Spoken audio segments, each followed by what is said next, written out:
মানুষের স্বভাব হলো, মানুষ একটা অপরাধ করার পর যখন লজ্জা হয় নিজেকে নিজে ভৎসনা করে, আমি কি করলাম, কাজটা তো আমি অন্যায় করে ফেলেছি, ভুল হয়েছে, আমি তো গুনাহ করে ফেলেছি। ঈমান থাকলে তার ভিতরে অপরাধ বোধের অদৃশ্য দাহনে তাকে জ্বালাতে থাকে, আত্মসমালোচনা হয়। হ্যাঁ, এটা যখন হয় তখন তার কাজ হলো তওবা করে ফিরে আসা। কিন্তু এই তওবাটা অনেক সময় ভেঙে যায়। তওবাটা যদি কেউ ধরে রাখতে পারে এটার নাম তওবায়ে নাসুহা, খাঁটি তওবা। যে আমি একবার পাপ করেছি, এমন লজ্জিত হয়েছি, এমন অনুতপ্ত হয়েছে, এই ভুল আর জীবনে করব না, এইরকম প্রতিজ্ঞা করে ফেললাম এবং জীবনে আর ওই ভুল আমার দ্বারা হইল না, এরকম তওবা করলে সেটা হলো সবচেয়ে খাঁটি এবং পিওর আসল তওবা। আর আরেকটা তওবা আছে একটু দুর্বল তওবা। সেটা কোনটা? আমি পাপের কাজ করার পর ছেড়ে দিলাম, আবার পাপের কাজ হয়ে গেছে, শয়তান আমাকে কাত করে ফেলাই দিছে, তখন আমি আবার কি করব? তওবা করব। আমাদের অনেক ভাইরা আছেন দ্বিতীয়বার তওবা করার সময় শয়তান এসে তাকে কানে কানে বলে যে তুই পাগল হইছস, একই অপরাধ, একই পাপ, একই গুনাহ কয়বার করে আল্লাহর কাছে মাফ চাবি, শরম হয় না তোর? শরম সৃষ্টি করে। এই শরমটা শয়তানের সৃষ্টি করে। এই শরমটা ইমানের অঙ্গ না, এটা কুফুরির অঙ্গ। সব শরম, সব লজ্জা ইমানের অঙ্গ না। যেই শরমে আপনাকে ভালো কাজ থেকে বাধা দেয় সেই শরম ভালো না খারাপ?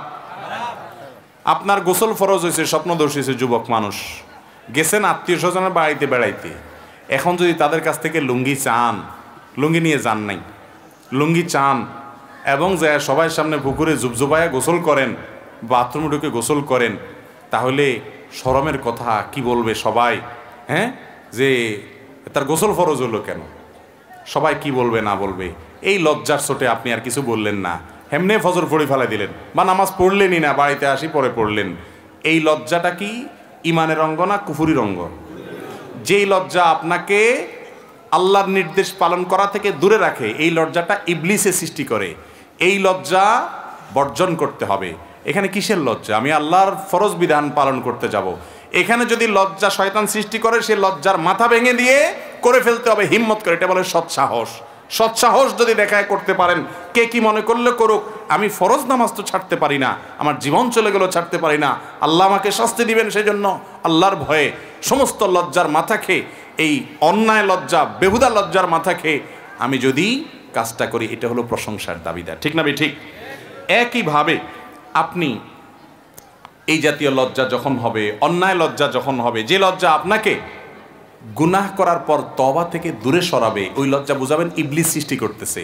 আল্লাহ তাআলার গুণবাচক নাম হলো ভাই তাওয়াব। কি নাম? তাওয়াব। তাওয়াব মানে কি?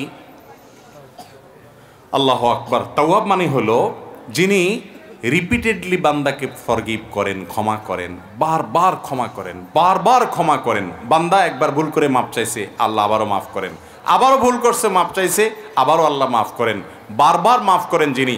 দুনিয়ার মানুষ বারবার মাফ করে না।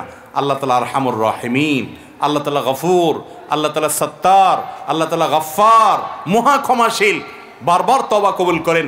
এই জন্য বান্দা যতবার তওবা করবে আল্লাহ তাআলা কি করবেন? তওবা কবুল। তাহলে এটা যখন শুনছেন, এই যে সুবহানাল্লাহ পড়ে ফেলেছেন, তাহলে তার টেনশন নেই। এবার প্রতিদিন পাপ করবেন, প্রতিদিন তওবা করবেন, আল্লাহ যদি বারবার মাফ করে, অতএব টেনশন কি আর?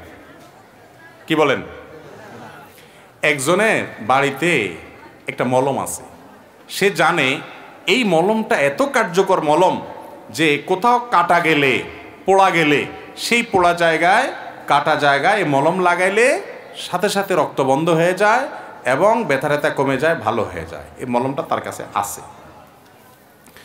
তো এই জন্য সে প্রতিদিন ছুরি নিয়ে হাত কাটে আর মলম লাগায়, আগুনে আঙ্গুল লাগায়, পোড়ে, আর পোড়া গেলে এরপরে মলম লাগায়।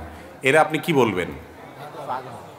বেচারার মাথার দোষ আছে, ডাক্তার দেখানো দরকার। ঠিক না ভাই? ঠিক। আরে ভাই, মলম তো ভুলে কাটা গেলে, ভুলে পোড়া গেলে তখন লাগানোর জন্য। তুমি ঠান্ডা মাথায় ইচ্ছাকৃতভাবে এটা করে যদি তুমি মলম লাগাও, তাহলে তুমি অসুস্থ মানুষ।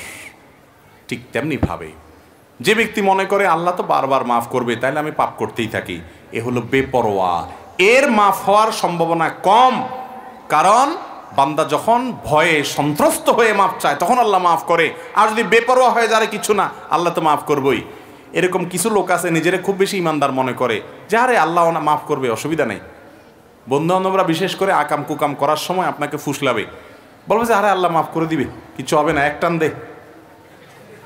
আছে না নাই? এক টান দে, আল্লাহ মাফ করবে। হুজুর ওয়াজ করছে শুনোস নাই, আল্লাহ বারবার ক্ষমা করে, বারবার ক্ষমা করে, বেটা প্রতি টানে মাফ চাবি। এরকম বন্ধু যদি থাকে তাহলে বুঝবেন এই বন্ধু ইবলিসের দোসর। এই বন্ধু আপনাকে জাহান্নামে নেবে, এই বন্ধু আপনাকে নষ্ট করবে, এই বন্ধুর সঙ্গ আপনি ত্যাগ করবেন। ভাইরা আমার, আল্লাহ বারবার মাফ করবেন, তখন আপনি চেষ্টা করছেন বাঁচার জন্য, পারেন না, নিজেকে নিয়ন্ত্রণ করতে, হয়ে গেছে, লজ্জায় মাথা হেট হয়ে আল্লাহর সামনে মাথা নত করে একাকী আল্লাহর সাথে কথা বলবেন, আল্লাহ আমি তওবা করছিলাম, আবার ভঙ্গ হয়ে গেছে, আল্লাহ আমার দ্বারা হয়ে গেছে পাপটা, আল্লাহ আপনি আমাকে মাফ করে দেন, আমি খুবই লজ্জিত, আর কখনো করব না। নিজেকে আগের বারের যে তওবা হয়েছে তার চাইতে এবার স্ট্রং তওবা করার জন্য বেশি করে শাসন করবেন, নিজের উপরে শাস্তি আরোপ করবেন, নিজেকে বলবেন ঠিক আছে আর এদিকে রাস্তায় যাব না আমি, যাতে তওবাটা আরেকটু যেন লাস্টিং করে। আবারও যদি তওবা ভেঙে যায় এরপরে তওবাটা আরও শক্তিশালী করবেন, এভাবে আস্তে আস্তে আপনার তওবাটা যেন বেশি লাস্টিং করে এই চেষ্টা করবেন। আপনি 2 দিন পর পর তওবা করবেন, প্রতি মিনিটে মিনিটে তওবা করবেন, ঠান্ডা মাথায় পাপ করে তওবা করবেন। এটা বেপরোয়া ভাব। বেপরোয়া হলে মনে রাখবেন আল্লাহর যেরকম গুণবাচক নাম আছে গফফার, আল্লাহর যেরকম গুণবাচক নাম আছে তাওয়াব, আল্লাহর সেরকম আরেকটা গুণবাচক নাম আছে, সেটা কি? কাহ্হার, মহা পাকড়াওকারী, মহা পাকড়াওকারী। আল্লাহর পাকড়াওর মতো কারোর পাকড়াও হয় না। আল্লাহ তাআলা বলেছেন ওয়া উমলি লাহুম ইন্না কাইদি মাতিন। আল্লাহ ছাড় দিয়ে রাখেন, কিন্তু যখন ধরেন এমন ধরেন নড়ার কোনো সুযোগ। আল্লাহ ছাড় দেন কিন্তু ছেড়ে দেন না, ছাড় দেন কিন্তু ওই বড়শিতে মাছ ধরার মতো।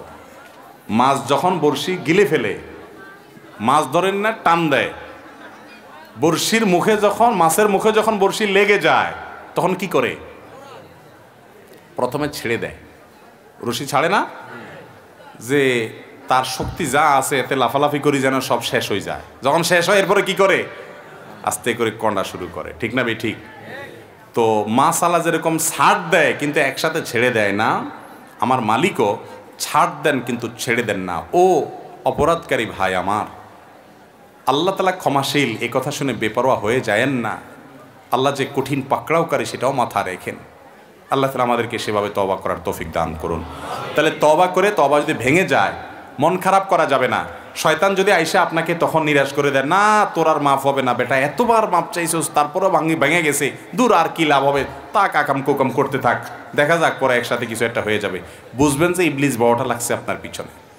কারণ আল্লাহ বলেছেন ওয়ালা ইয়াইআস মির রাউহিল্লাহি ইল্লাল কওমুল কাফিরুন, আল্লাহর রহমত থেকে কাফের ছাড়া, অবিশ্বাসী ছাড়া, অমুসলমান ছাড়া কেউ নিরাশ হয় না। ঈমানদার কখন নিরাশ হতে?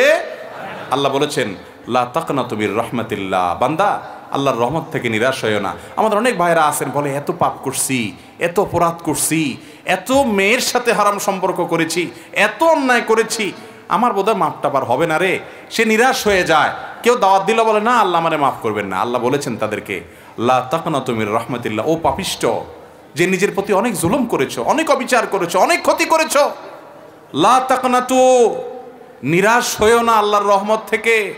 ইন্নাল্লাহা ইয়াগফিরুয যুনুবা জামিআ, তুমি যদি হালখাতা করো, আগের সব বাদ দিয়ে নতুন জীবন গড়বার সংকল্প করো, আল্লাহ তাআলা তোমার আগের সবগুলা গুনাহ, সবগুলো অপরাধ ডিলিট করে দিবেন, সব রিমুভ করে দিবেন, ফরম্যাট করে দিবেন। আল্লাহ তাআলা সেই রহিম।